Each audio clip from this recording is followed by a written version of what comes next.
Hello everyone. Today we're going to discuss Purim, the festival of lots or abundance. It's a Jewish festival and it commemorates a story of a queen named Esther.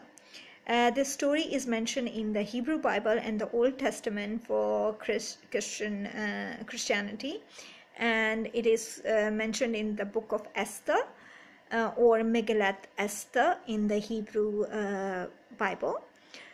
So this tells us a story of a Persian king, his closest advisor or vizier, Haman, and another councilman or the palace man of Mordecai, and his cousin, the Queen Esther. So the story starts with 180 days of festivity happening in the Persian king's palace, over getting victories of different places in the Persian, Akkadian and Persian Empire. So the king announces that 180 days of festivities will happen and people will drink and celebrate and eat. And one of those days, when the king was heavily drunk and intoxicated, he asked his queen, Vashti, to undress herself and wear her beautiful crown and dance and display her beauty in front of the king's friends, closest friends, the nobles, and the people in the palace. So anyway, Vashti, the queen from a very noble family of the Persian Empire, she refuses her king and says that I will not do such a shameful thing. Anyway, the king gets really mad and he says, okay, now off you go, woman, you're no longer my queen or my wife, and I'll put you into dungeons and then I'll find a new wife for myself. He announces to the whole of the Persian Empire that I am looking for beautiful, eligible, intelligent maidens, so they should be all presented to me so I can choose a new wife. Mordecai, who was also a member of the palace, and he also worked for the king and in the Persian Empire. He was Jewish. So, and he was a Jewish nobleman, he was a Jewish leader at that time. So he presented his cousin, who was an orphan, and he was taking care of her.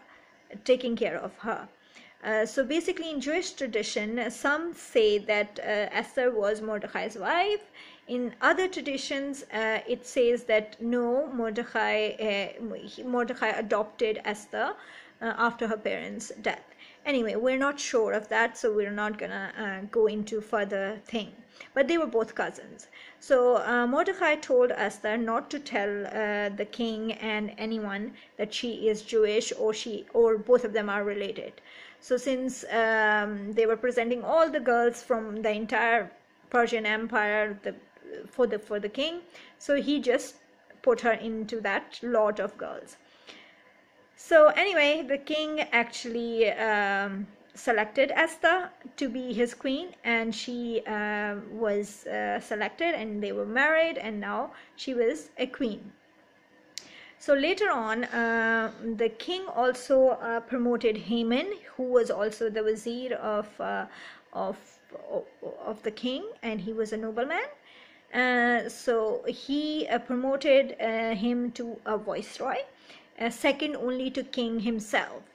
And Haman was very happy. So he asked everyone that just like you bow down to Xerxes the Great or Xerxes the First, the king at that time, you should bow down to me as well, because now I'm in charge of all the things as well, and only second to the king.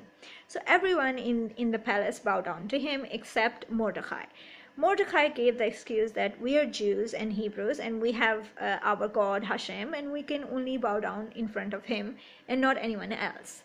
So sorry, I can't do that. Haman got offended very much, and at that time Jews were very distinctive people because the way they lived and all that. Although they were very subservient and followed all the laws and cooperated with the Persian authorities and Persian Empire, but even then they had the liberty to practice their own ways of life or their lifestyle. And this permission they attained from the king after giving their full loyalties to them and say that we can only want one thing in return, that we are given a freedom to practice our lives, our lifestyle, our religion the way we are in a free way. So since it was a pagan society and many people believed in different deities, different gods, and had different practices, so the king of Persia said, okay, why not? I mean, if everyone is doing their own practices, practicing their own god, if you have a different god than ours, or not a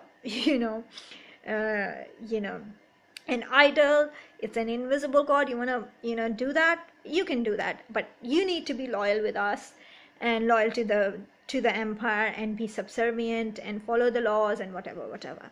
So they said, okay, fine. So that was the deal. But now Haman was uncomfortable and he said, no, we don't like, they're like very different. We are all pagan, but they are a bit different. So we should get rid of them. Either they go, or we just kill them.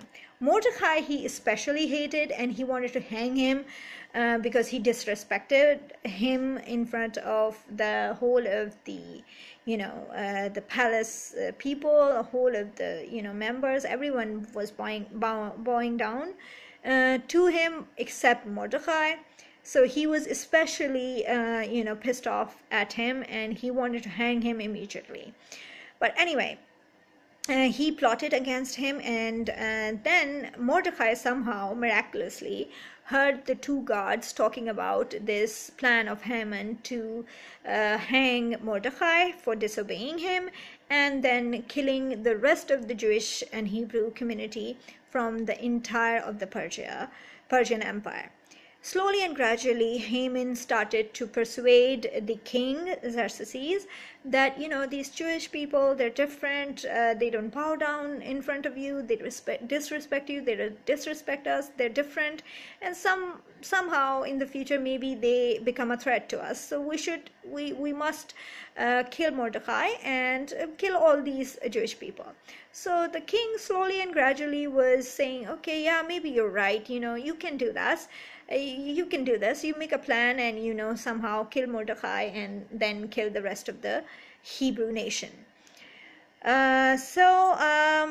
Since Mordecai got to know the plan, he was very, very sad, and he thought that they are doomed and he's going to be killed. Then the Jewish community will be killed, and he was just doomed, and he was sad and he was weeping. He started fasting.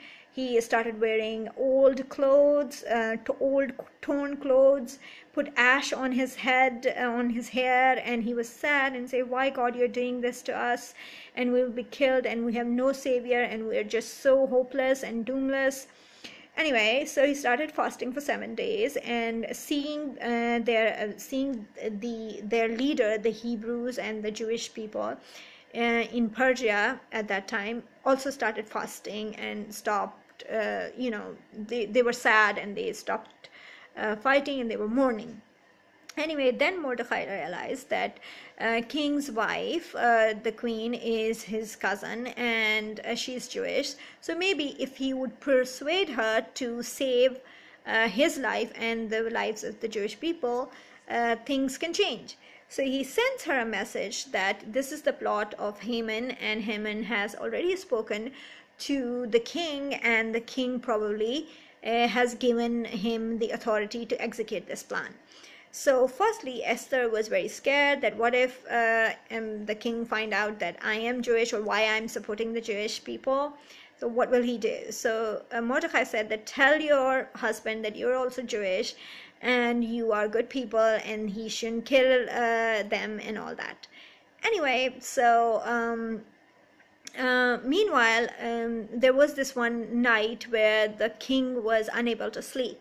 So he called upon his servants that, tell me the, stories or, details of the entire year, so that, some boring stuff, some boring records that I need to, get bored of and then eventually sleep off.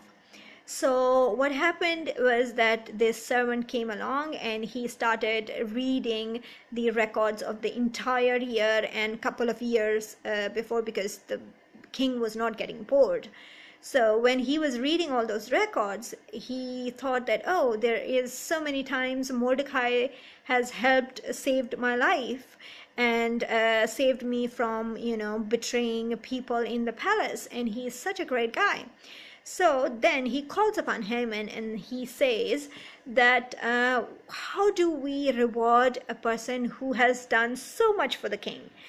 And Haman thinks, oh my God, he realized that it's me, the viceroy, who has done so much for Xerxes. So he said, okay, I probably tell him a very good idea so that, I'm the one, and then I'll get benefit from it.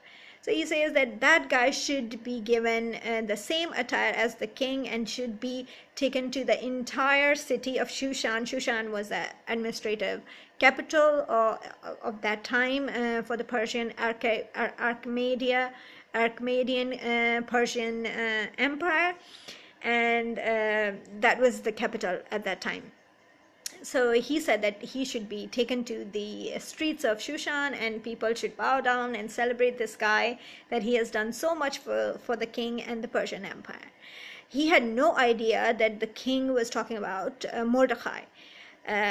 Anyway, when the king spelled the name of Mordecai and why that he thinks that he should be given this privilege, that he has saved his life so many times, Haman was so furious and he was even more angry, and he said that, now I have to somehow hang Mordecai as soon as possible. And now Mordecai was also convincing Esther to do something about the plot of Haman and, do something fast. So eventually Esther realized that, yes, okay, this is the time to help my people and my cousin, and I need to just do something. She decides to fast for 3 days and pray that God would help her.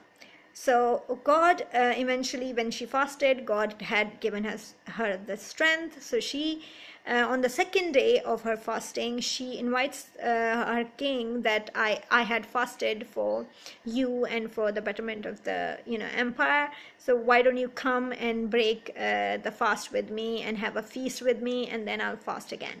So first day he comes. And she also insisted that Haman should be also there, because he's the viceroy and second in charge. So first day they have a meal and they're very happy. And then on the second day she says, again, I'm fasting the next day, so you guys probably come and have a feast again with me.